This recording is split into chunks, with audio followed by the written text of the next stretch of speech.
ओम श्री साईनाथाय नमः। ओम श्री साईनाथाय नमः। ओम श्री साईनाथाय नमः। सभी साईं भक्तों को नमस्कार। कथा प्रारंभ करते हैं। पिछले भाग में आपको सुनाया था कि गुड़ी पड़वा की तैयारी के बाबा की शोभा यात्रा निकाली जाएगी गुड़ी पड़वा पे। कुलकर्णी के पास खबर पहुंचती है। कुलकर्णी कहने लगा, हम भी शोभा यात्रा में शामिल होंगे। अब आगे चलते हैं। कुलकर्णी ने व्यवस्था करी, किसी पेड़ पर बहुत बड़ा लकड़ी का गट्ठा बांध दिया, अपने नौकरों को लगा दिया कि जब शोभा यात्रा निकले तब ये लकड़ी का गट्ठा छोड़ देना, 10-20 तो घायल हो ही जाएंगे। कि मैं देखता हूं कैसे निकालता फकीर शोभा यात्रा। ठीक। उधर कुलकर्णी की बहू, केशव की पत्नी तेजस्वी पहुंच गई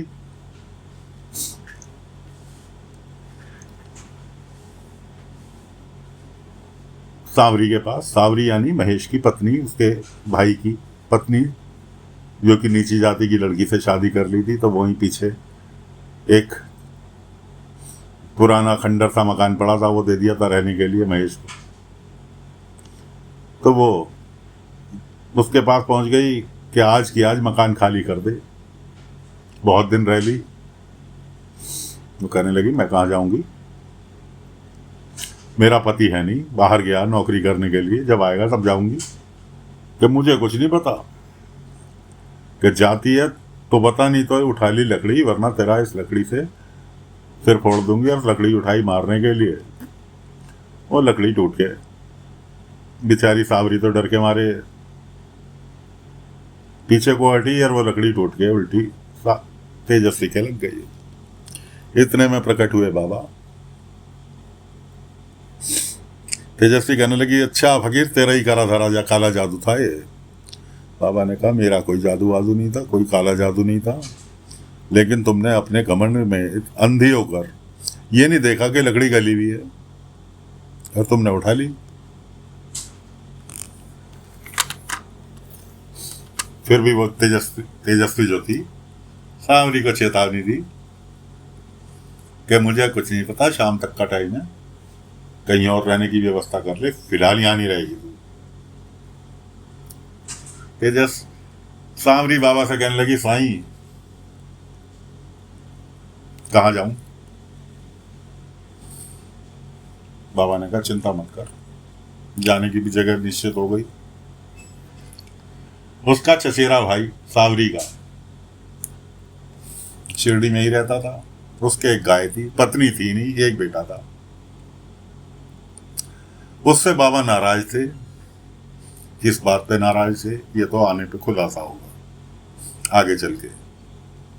उसकी गाय बीमार थी। वो आया बाबा के पास द्वारका माई। बाबा ने उससे बात नहीं की। सभी गांव वाले जो प्रवचन सुनने आए हुए थे कहने लगे, साईं आप हरिया से बात नहीं कर रहे।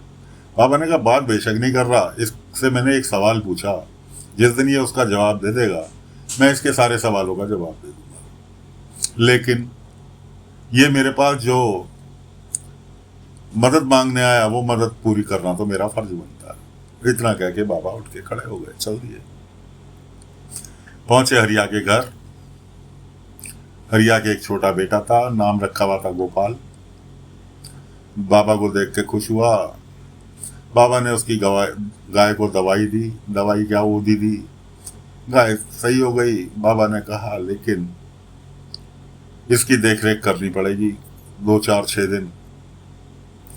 अब गोपाल हरिया सोचने लगा कि साईं मैं तो काम पर जाऊंगा, कैसे करूंगा। बाबा उसके मन की बात पढ़ के कहने लगे, लेकिन उसका भी इंतजाम हो गया है, चिंता करने की जरूरत नहीं। सुबेरे का वाकया था। बाबा सांवरी को लेके हरिया के घर पहुंच गए। हरिया को देखकर सांवरी को खुश हुआ, पूछने लगा कैसे कैसे। बाबा ने कहा, ये गुड़ी पड़वा इस बार तुम्हारे साथ ही मनाएगी। खैर, सांवरी को वहां छोड़कर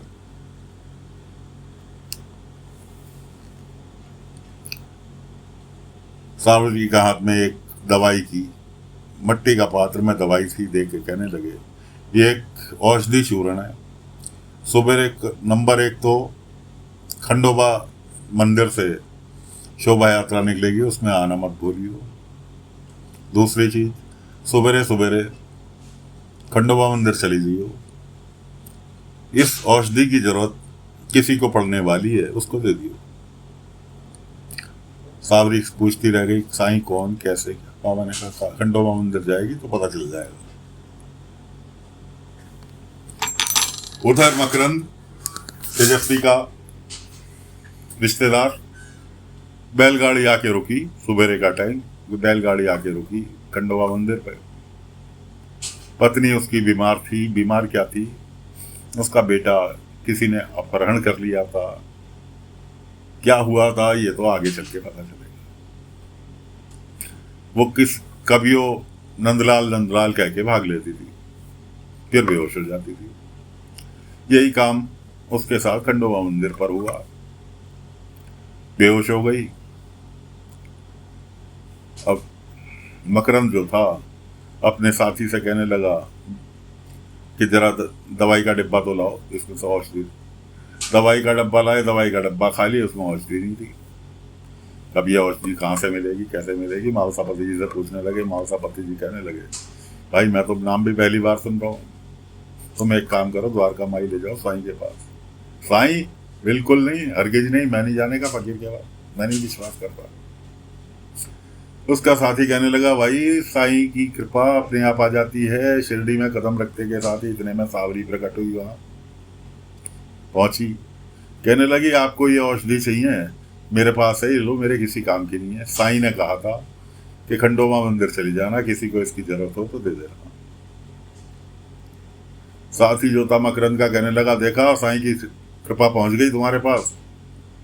अगर साईं को अगर कृपा ही पहुंचानी थी तो किसी ढंग की आदमी के हाथ पहुंचवाता, ये फटीचर हालत में इस लड़की को बेच के, कि मैं इसके हाथ का पानी नहीं लूं, ये दवाई की बात है। और साईं इतने बड़े परोपकारी हैं तो एक आश्रम बना के क्यों नहीं रहते, क्यों उस खंडर में पड़े रहते हैं? मालसापति जी सुन रहे। मालसापति जी कहने लगे, तेरी समझ में नहीं आने का भाई, कभी तो साईं के चमत्कार देखेगा जब तेरी समझ में आएगा। खैर सावरी से दवाई, उसके साथी ने साई से दवाई ली, सावरी से दवाई ली। दवाई को पानी में घोल के मालसापति जी ने पानी दिया, पानी में घोल के दवाई पिलाई। पत्नी उसकी होश में आ गई। बच्चा जो इनका मकरंद का गुम हुआ था, उसके पीठ पर कुछ खास निशान था। ऐसा ही एक निशान बाबा ने किसी पेड़ पर बना दिया अपनी शक्तियों के द्वारा, क्योंकि बाबा को तो मकरंद का बेटा यहां मिलाना था, इसलिए बाबा ने वैसा ही एक निशान पेड़ पर बना दिया। खैर सावरी चली गई शोभा यात्रा में। ये लोग चल दिए कुलकर्णी वाड़े की ओर। रास्ते में पेड़ दिखाई दिया।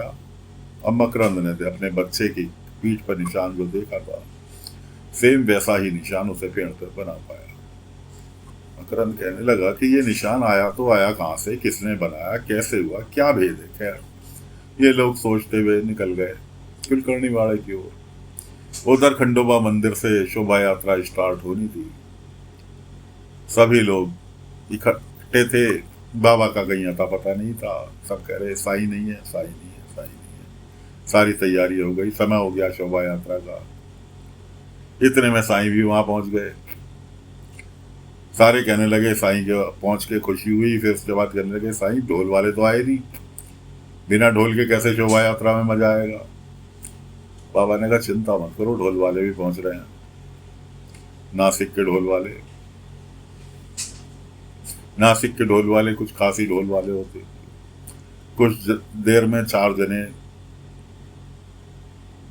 पहुंच गए ढोल वालों की वेशभूषा में।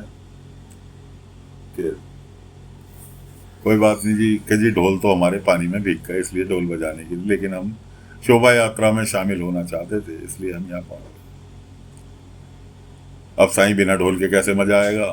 बाबा ने कहा, एक काम करो, अपने अपने घर से थाली ले आओ। क्या साईं थाली के? बाबा ने कहा, दिल से जो चीज बजाई जाएगी उसी में आनंद आएगा, उसी का म्यूजिक बढ़िया लगेगा, उसी का संगीत अच्छा लगेगा। अपने अपने घर से थाली ले आओ। सभी गांव वाले अपने अपने घर से एक एक थाली उठा लाए। उसके बाद जो थाली बजनी चालू हुई है शोभा यात्रा में, तो बड़े से बड़ा बैंड फेल था जी, उन थालियों के बजने की आवाज से। खैर, शोभा यात्रा प्रारंभ हो गई और कथा को यहीं विराम दे रहे हैं। अगले अंक में आगे की कथा लेकर फिर हाजिर होंगे। तब तक के लिए आज्ञा दीजिए।